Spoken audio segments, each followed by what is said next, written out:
कल्पना करें कि जब आप जागते हैं और देखते हैं कि आपके सौतेले भाई ने आधी रात को आपके कमरे में चुपके से आकर कैंची से आपके बालों की एक लट काट दी है, तो आपकी रीढ़ में सिहरन दौड़ जाती है। यही मेरे साथ हुआ।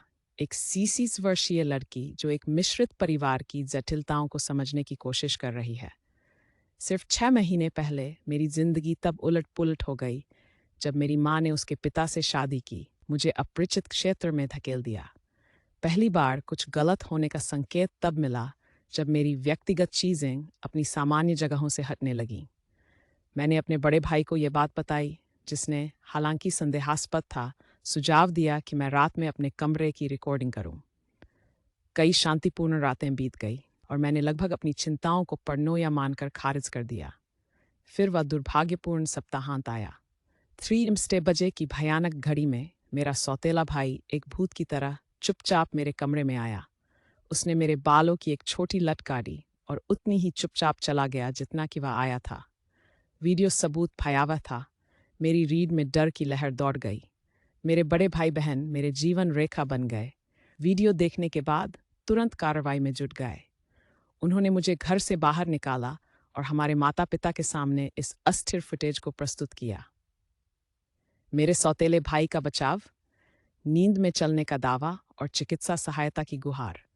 मेरे भाई बहनों और मुझे उसका बहाना उतना ही कमजोर लगा जितना कि उसने काटा हुआ बाल। टूटे हुए परिवार को सुधारने के लिए मेरे माता पिता ने पारिवारिक चिकित्सा का सुझाव दिया।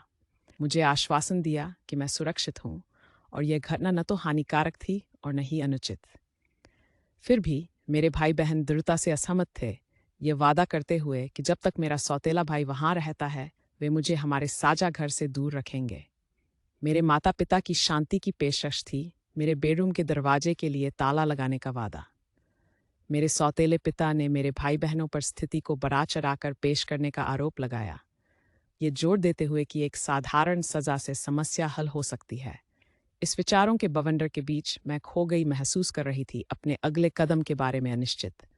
क्या मुझे घर लौटना चाहिए या मुझे हमेशा के लिए दूर रहना चाहिए? एक दोस्त ने तो यहाँ तक सुझाव दिया कि पुलिस को शामिल किया जाए।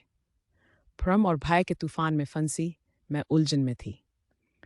एक सवाल मेरे मन में गूंज रहा था, जिसका उत्तर मेरे अगले कदमों को निर्धारित करेगा।